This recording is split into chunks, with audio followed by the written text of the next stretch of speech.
tous, bienvenue chez vous. Deuxième partie avec Roger Quézel qu'on ne présente plus dans cette émission. Le président du Conseil économique, social, environnemental de Lorraine est avec nous. Bonjour Roger. Bonjour Jean-Luc. Merci d'être avec nous. Marion, j'allais dire Marion Duzo, mais c'est pas votre nom, Duzo c'est Cabrol.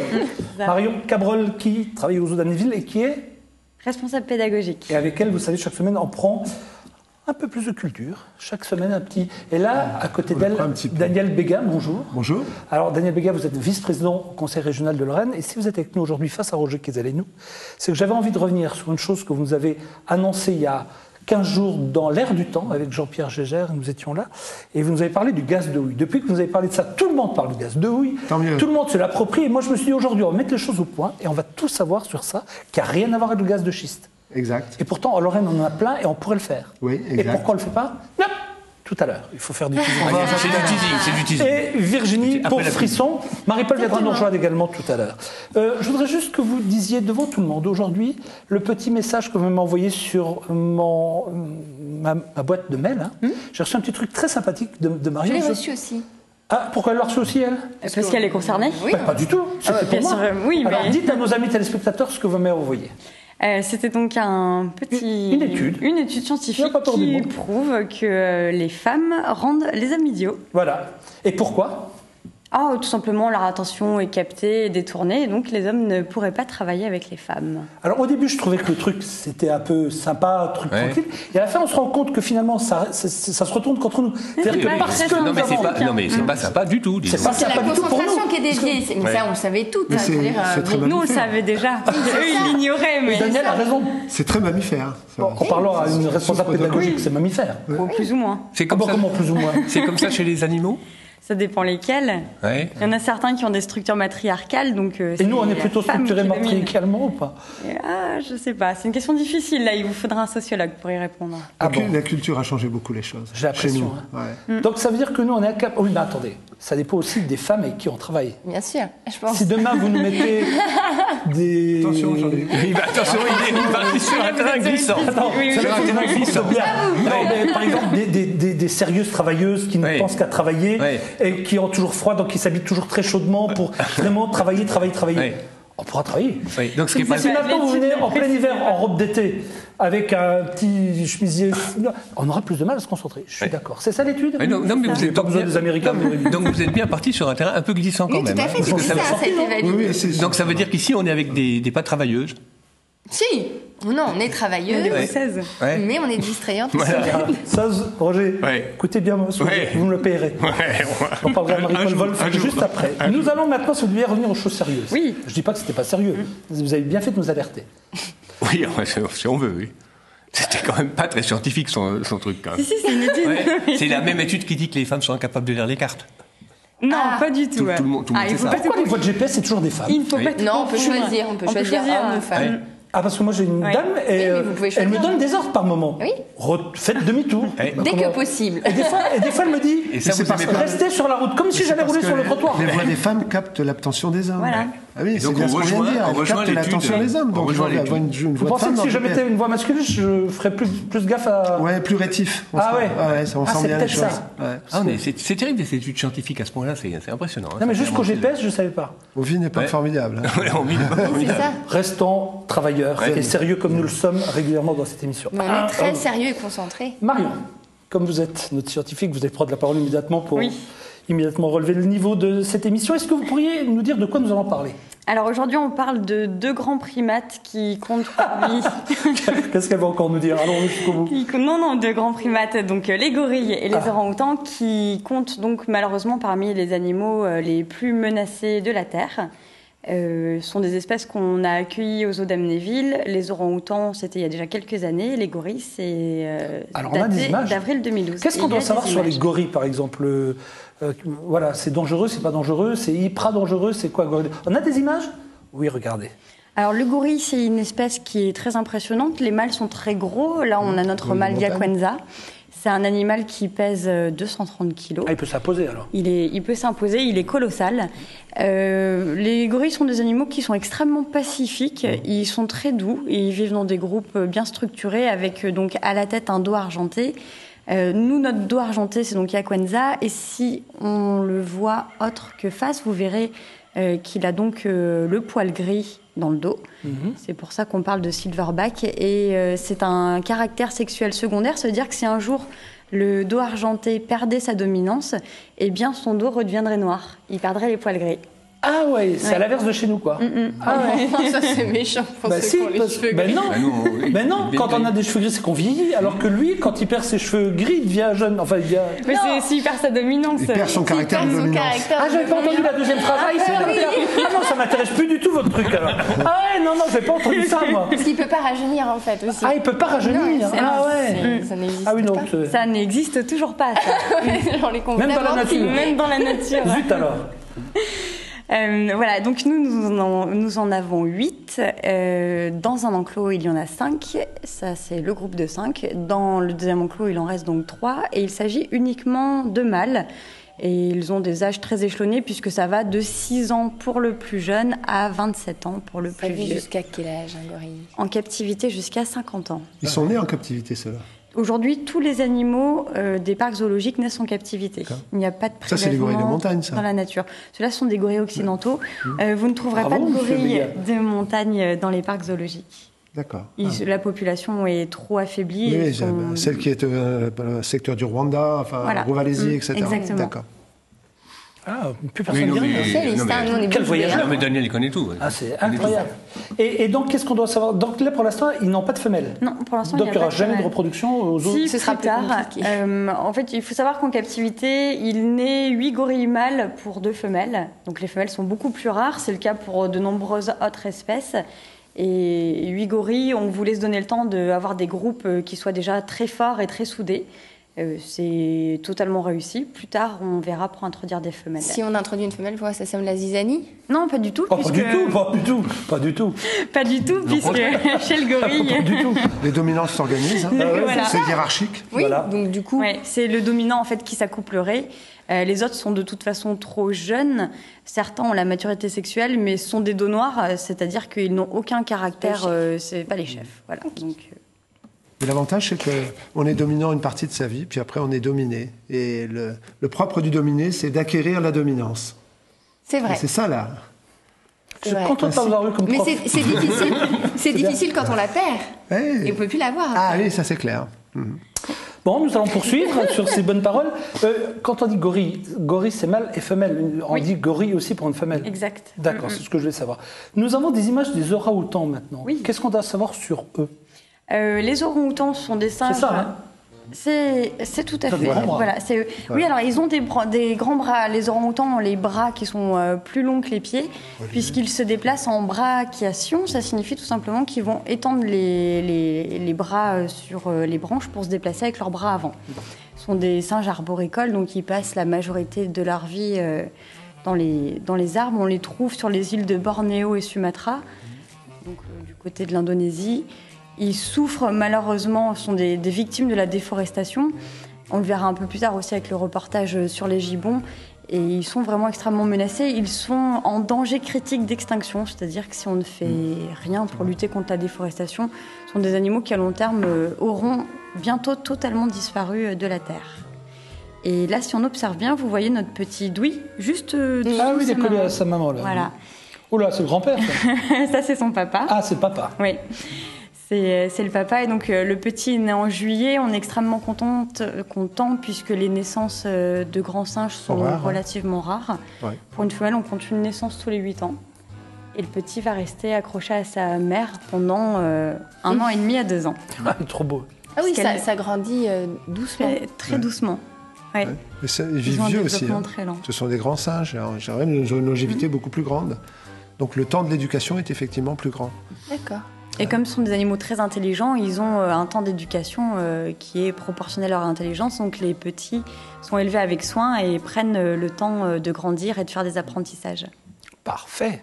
Et la déforestation, c'est l'huile de palme. Oui. Essentiellement. Mais on n'arrête pas en ce moment de... On en parle beaucoup en ce Ah oui, moment. on essaie vraiment de dire à tout le monde attention. La taxe Nutella. La taxe Nutella, non, c'est vrai que 300%, l'huile de palme, c'est de la folie. Ce sont des centaines de milliers d'hectares qui sont coupés chaque année. D'abord, les arbres sont coupés, Pourquoi brûlés, maintenant on arasés. écoute alors qu'à une époque on n'entendait pas?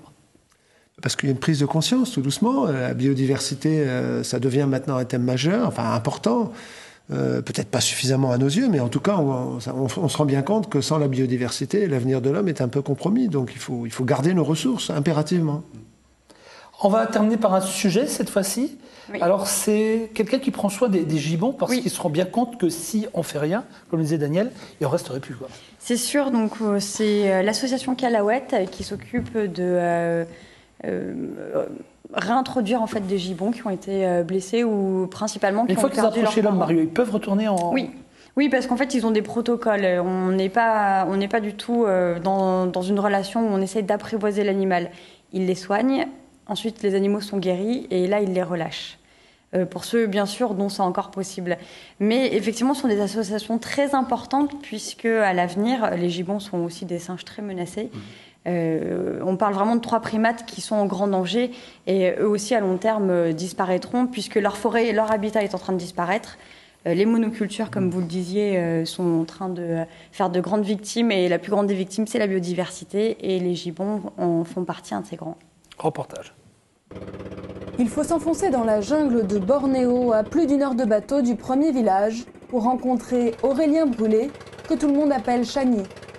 Ce Français y a créé le plus grand centre de protection des gibbons au monde. Il se bat pour défendre ces singes méconnus. Il en a déjà recueilli 250 dans cette réserve de 8 hectares. Tous les animaux qui sont à Calaouette, comme ceux qui sont derrière moi, ce sont des animaux qui ont été victimes ou des braconniers ou de la déforestation. Donc pour tous ces gibbons détenus, reçus à Calaouette, la mère a été tuée par des braconniers ou par des gens. Et donc ils sont ici pour être réhabilités et dans l'idéal, un jour, pouvoir repartir dans la nature. Avec une 50aine d'employés indonésiens, Chani se bat pour récupérer les gibbons détenus en captivité. Il y en aurait encore 6000 à Bornéo. Dans cette réserve, d'immenses cages accueillent les couples de primates. Un premier pas vers la réadaptation à la vie sauvage pour ces singes monogames. Tous les vétérinaires ici portent un masque car les gibbons sont très fragiles et la moindre maladie humaine contractée pourrait les tuer. On doit s'assurer que l'animal est en bonne santé. Parfois, on doit les enfermer dans des petites cages pour être sûr que le traitement se passe bien. Autodidacte, Aurélien a découvert sa passion pour ces grands singes il y a 20 ans, dans un zoo du sud de la France. Pendant que ses copains jouent au foot, lui observe chacun de leurs mouvements. À 16 ans, il écrit son premier livre et très vite, il reçoit le soutien de la comédienne Muriel Robin. 2 ans plus tard, il quitte la France pour l'Indonésie. Aujourd'hui, son constat est alarmant. On est face à une destruction de la forêt ces 15 dernières années qui a jamais été égalée, la vitesse de cette déforestation. Donc on est en train de tout perdre. Donc s'il n'y a pas d'initiative pour essayer de sauver les gibbons, de conservation des gibbons, on va tout simplement les perdre dans une échelle de 10 à 15 ans, simplement parce que la forêt est détruite, principalement à l'heure actuelle pour les plantations d'huile de palme. Alors Chani se bat contre les multinationales et leurs bulldozers pour préserver la forêt, l'habitat naturel des gibbons. Il n'en resterait plus que 200 000 dans toute l'Asie du Sud-Est. Voilà, s'il y en avait plus comme lui, ce serait peut-être mieux, non? Oui, ce serait bien. Je ne savais pas, vous étiez naturaliste. Ben oui, je suis. J'ai pas la prétention de tout connaître, mais je suis ornithologue. Très très calé. Ben moi aussi, parce qu'à un moment donné, je me suis dit, mais qu'est-ce qu'il a fait comme étude pour. Mais bravo, Ouais, bien. merci. Bravo. Il faut suivre. Marion, merci pour tout cela. Merci Vous à aussi, vous. on a besoin de vous chaque semaine pour nous donner envie de protéger tout cela. Et je reviendrai la semaine prochaine. Ah ben, vous savez que vous avez la golden card ici, donc vous voulez, quand vous voulez. Restez avec nous, on va s'adresser à vous, Roger Quesel, avant de parler de gaz de houille et de gaz de schiste, mais plus particulièrement tout ce qui nous concerne du gaz de houille. Il y avait un petit reportage de prévu sur Citeco. Ça s'est passé au Conseil économique et social en séance plénière. C'est quoi exactement ? Alors c'est notre rapport annuel sur la situation économique, sociale, environnementale. C'est pour ça qu'on dit d'ailleurs Citeco dans notre jargon. Mais est-ce qu'il y a de l'espoir pour cette Lorraine, pour cette grande région qu'on aime tous et que vous défendez tous ? Si on est capable d'abord de se mobiliser et de regarder, de trouver des voies nouvelles, des directions intelligentes, il y a de l'espoir pour la région. Si on ne le fait pas, il y en a peut-être moins. C'est-à-dire que c'est une de nos grosses difficultés. Voilà. Et On a l'impression que vous avez du mal en ce moment. on a eu un épisode un peu difficile avec la présentation par Michel Dinet d'un texte qui s'appelle Lorraine 2020, que moi je considérais comme un très bon texte. parce qu'il donnait un certain nombre de directions fortes, et il voyait bien nos difficultés et puis nos atouts. Je trouve que ça a été trop tendu, on a été trop tendus les uns les autres d'ailleurs sur ce débat-là. Absolument, je suis d'accord avec vous. Et je pense qu'il faudrait qu'on reprenne ce texte, parce qu'il disait deux choses, le texte. Il disait d'abord, il donnait un certain nombre. Mais d'abord, est-ce que tout le monde l'avait lu, le texte? Je ne suis pas toujours certain que... La première chose avant de discuter, est-ce que tout le monde a lu le texte? Je ne suis pas toujours certain que tout le monde l'ait lu, et qu'on n'ait pas été dans certains cas dans des postures un peu politiciennes quand même. Hein. Est-ce que vous pouvez rappeler ce qu'il disait, ce texte? En gros, il disait deux choses. Il donnait d'abord un certain nombre de directions nouvelles pour transformer progressivement notre économie dans le cadre du développement durable, en faisant attention aux questions qu'on vient de se poser d'ailleurs tout à l'heure. Et surtout, il insistait beaucoup sur la méthode. Et il disait, nous, Lorrains, pour éviter de se décourager, pour trouver des voies nouvelles, il faut qu'on soit capable de travailler beaucoup plus ensemble. Les élus, bien sûr, mais aussi ce qu'on appelle les socioprofessionnels, les associations, les citoyens. Les citoyens, hein, voilà.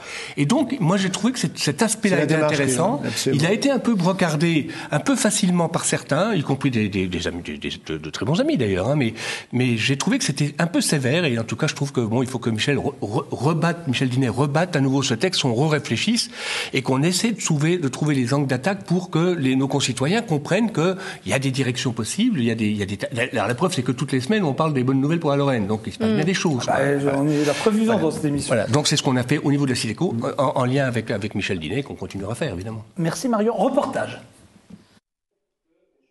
La Lorraine va mal. Avec 11 autres régions françaises, elle fait partie des régions qui évoluent le moins vite en termes d'emploi et de population. Une situation qui a commencé avec le déclin de l'industrie en France et qui ne fait que s'envenimer avec la crise des subprimes en 2008 et celle de la dette souveraine en 2011. On a plutôt des indicateurs qui nous sont défavorables. Voilà, on est la région qui aura détruit le plus d'emplois industriels sur les 10 dernières années.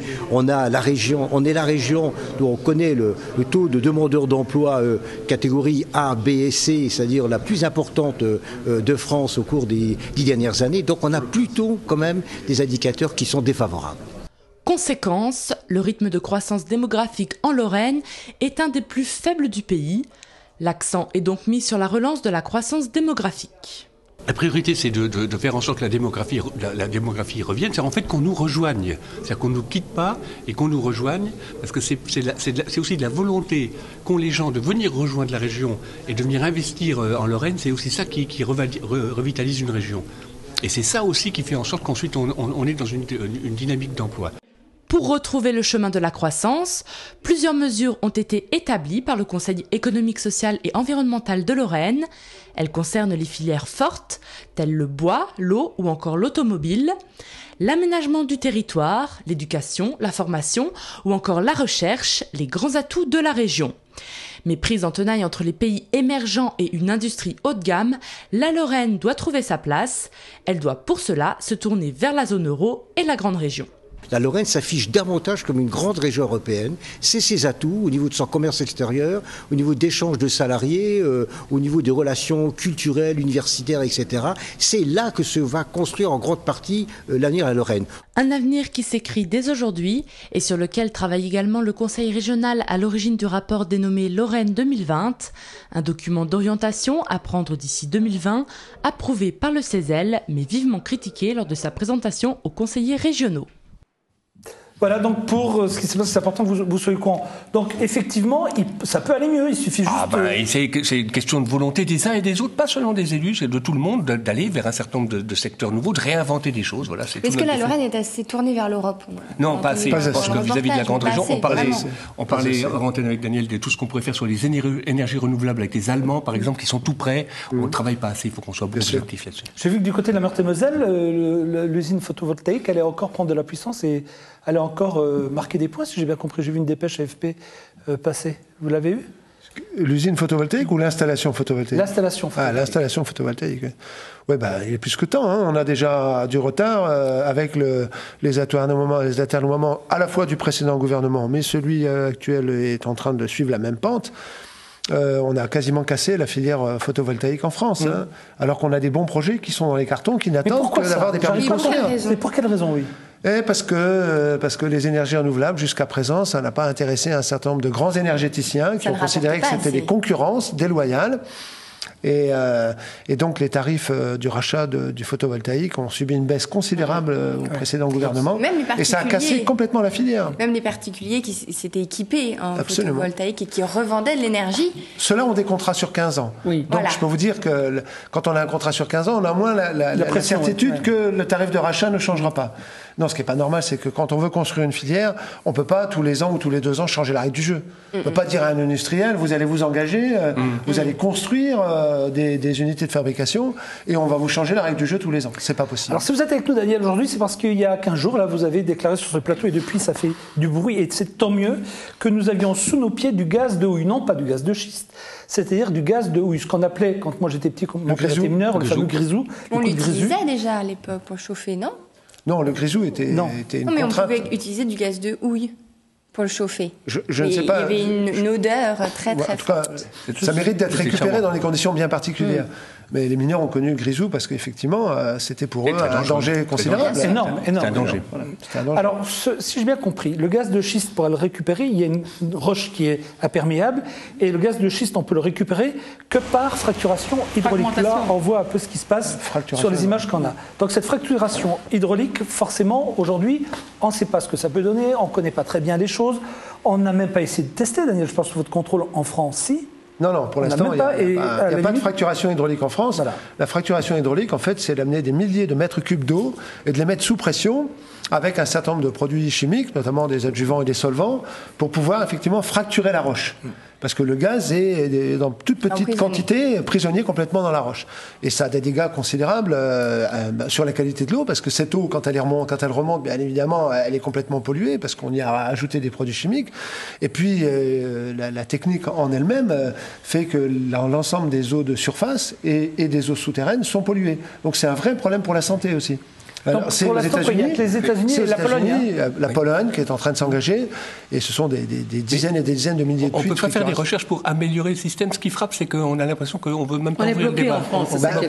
Moi, pour la fracturation hydraulique, améliorer le système, il faut bien trouver une solution pour arriver à fracturer la roche. Pour l'instant, on a trouvé que l'eau sous pression. Oui. Et l'eau sous pression. Rajouter des produits chimiques, juste l'eau sous pression, ça ne suffit pas. Là, on a un schéma qui explique bien. Voilà. Ils sont obligés de rajouter des produits chimiques pour faire en sorte qu'effectivement, lorsque l'eau arrive avec les produits chimiques dans le milieu souterrain, ce sont des produits chimiques qui permettent la concentration du gaz et une remontée de gaz beaucoup plus facile. L'eau en elle-même ne suffit pas. Donc, effectivement, ça sert, ce sont des émissions. Mais donc, pour faire avancer le débat, excusez-moi, ça, on a compris pour le gaz de schiste. Alors, on va l'oublier, nous, aujourd'hui, dans cette parce qu'on n'en a pas en Lorraine pour l'instant. Oui, mais attends. Oui, mais pour le gaz de schiste, quand vous dites que l'eau est polluée, mais dans les pays aux États-Unis comme en Pologne, ne croyez pas qu'ils vont polluer toute leur nappe phréatique. L'eau sera retraitée. Non, bien sûr que si. Vous allez voir, il y a des films, vous allez voir un film qui s'appelle Gazland, qui est un film extraordinaire.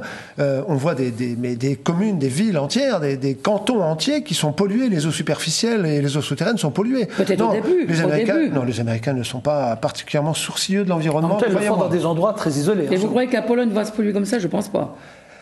La question, c'est... Non, mais c'est ça. Non, mais on ne va pas aller sur le débat du gaz de schiste. Oui, on va pas revenir sur le gaz de schiste. Là, aujourd'hui, on est là pour parler du gaz. Dans l'état actuel des choses, de toute façon, c'est dangereux. Et le gouvernement français a mis un moratoire et c'est fort utile. Aujourd'hui, on voudrait parler, Marie-Paul, s'il vous plaît, on voudrait parler donc du gaz de houille. On sait que sous nos pieds, il y a du gaz de houille. Pourquoi est-ce que, tant que vous n'en avez pas parlé, personne n'en avait parlé? Enfin, moi, j'en ai pas entendu parler. Jean-Pierre Jeuger qui était là non plus. La presse nationale en a parlé aujourd'hui. Voilà. Aujourd'hui. Donc, on a 15 jours d'avance. Moi, j'ai pas d'explication au fait que les uns les autres se soient tus, mais on a un gisement qui, a priori, est relativement important, quasiment l'équivalent du gisement de Lac. Ça reste à confirmer. Dans le secteur du bassin houiller de Lorraine, ce gisement pourrait être facilement exploitable. Ce gisement ne fait absolument pas appel aux mêmes techniques que la fracturation hydraulique, puisque là, on n'injecte pas de l'eau. En fait, on va chercher directement le gaz, puisque l'ensemble des couches de charbon sont des couches fracturées par nature. Et donc, c'est très facile de récupérer effectivement le grisou, qui est du méthane. En fait, c'est du CH4. Et ça, il y a eu une exploration. On sait qu'il existe. Alors, il y a une entreprise qui travaille actuellement dessus. C'est une entreprise qui, auparavant, bénéficie bénéficié de permis de forage, permis d'exploration. C'était une entreprise canadienne, australienne. Cette entreprise australienne a été rachetée par un investisseur français. Aujourd'hui, on a des investisseurs français et des investisseurs belges qui arrivent dans une deuxième phase, qui va être une phase... Aujourd'hui, on est au stade de ce qu'on appelle des réserves probables. Maintenant, il faut des réserves prouvées. Il faut les quantifier. Alors, les réserves prouvées, mais d'après les estimations de ce premier point de forage qui s'est passé à Folschwiller, ils ont quand même mis de l'argent. Enfin, ils investissent beaucoup d'argent. Ils estiment que le gisement pourrait être considérable, l'équivalent de l'Axe, c'est-à-dire 12% de la consommation annuelle de gaz pour toute la France pendant 20 ans. C'est considérable. C'est énorme. C'est énorme. Ah oui. C'est énorme. Et le boulot que ça pourrait donner à plein de gens ici. Après, il y a le forage. Le forage, grosso modo, c'est 500 emplois, c'est 20 plateformes de forage et c'est 20 à 25 personnes par plateforme avec un petit peu de logistique. Mais après, il ne suffit pas de forêt. Après, il y a des opportunités. C'est-à-dire, ce gaz-là, est-ce qu'on se contente de l'injecter dans le pipe, le tube russe, en se disant, après tout, de toute façon, on va l'injecter au même titre que l'ensemble de la consommation française, ou bien est-ce qu'on se dit, on a là du gaz qui est de bonne qualité, qui est de proximité, qui coûte moins cher, et qui pourrait coûter moins cher si on investit intelligemment, et ça pourrait être attractif pour des activités industrielles qui sont demandeuses de gaz. Donc on a là un vrai choix économique, moi je trouve que c'est une très bonne nouvelle, moyennant toutes les précautions sur l'exploration, sur l'exploitation. Parce que là-dessus, il faut être prudent. Il y a surtout dans notre culture quelque chose d'extraordinaire, c'est que quelque chose qui était dangereux il y a 30 ans à l'époque des mines devient aujourd'hui une ressource. Et dans notre sous-sol, notre culture, elle est très, la richesse du sous-sol, c'est très important. Donc on a le bois, avant on avait le charbon et le minerai de fer, là on retrouve quelque chose du sous-sol. Et culturellement, je trouve que c'est très important. Puis en termes d'énergie, en termes d'indépendance énergétique, vous avez raison, énorme, parce que en réfléchissant bien, on se dit qu'un jour ou l'autre, toute cette puissance pétrole, etc., eh bien, quand la Chine va tourner à plein rendement, je pense que la Chine va être un gros consommateur. C'est-à-dire qu'il restera des choses pour nous à un moment donné. Parce qu'on n'a pas intérêt aujourd'hui à faire des provisions. Puis géostratégiquement... moi, j'ai pas vraiment envie que la France soit tributaire à 90% de la Russie.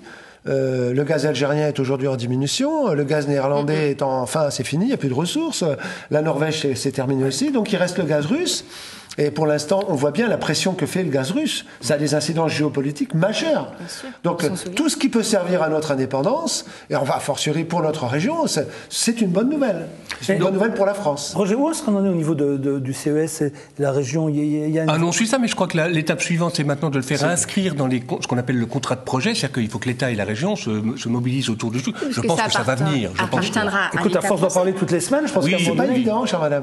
Voilà. Non, c'est pas évident, parce qu'une fois que les ressources sont prouvées, celui qui est titulaire du permis, il peut très bien le vendre. On peut le vendre à Total, à E.ON, à des grands groupes. Ou bien alors on peut dire, la puissance publique, peut dire, tiens, c'est une vraie opportunité, pourquoi ne pas saisir cette occasion pour que la puissance publique, peu importe sa forme, elle est encore à définir, puisse à ce moment-là se poser Mais il faudrait qu'elle se positionne dès maintenant.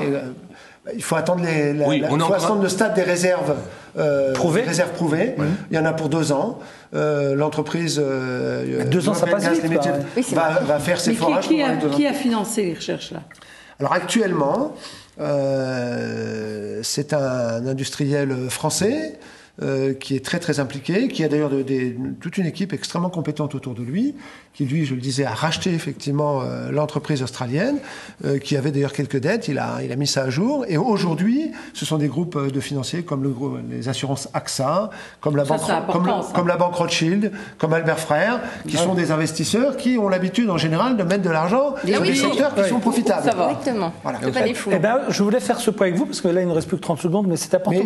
Mais ce qui est important aussi, c'est qu'on ait toutes les assurances pour que les conditions d'exploitation ne posent pas de dommages à l'environnement. Moi, je suis optimiste. Je pense qu'on sait faire ça. Voilà. En tout cas, ça peut être dans notre série des bonnes nouvelles pour la Lorraine. Ça, c'est une bonne nouvelle. Ça, c'est une bonne nouvelle. C'est pour ça que j'essaie d'en parler chaque semaine. Et Daniel, on en reparlera chaque fois qu'il faudra, parce que c'est important, ça. C'est hyper important. Tenez-nous au courant. D'accord. Merci. Pas de problème. Je tiens au courant. J'en ai d'autres encore. Écoutez. On va bientôt s'occuper d'un autre dossier. On parlera d'Ulcos. Les voltaïques, moi, j'en viens. C'est terminé, Marie-Paul. C'est fini pour aujourd'hui. Merci. On se donne rendez-vous demain pour de nouvelles aventures. Bye bye, chers amis. Au revoir.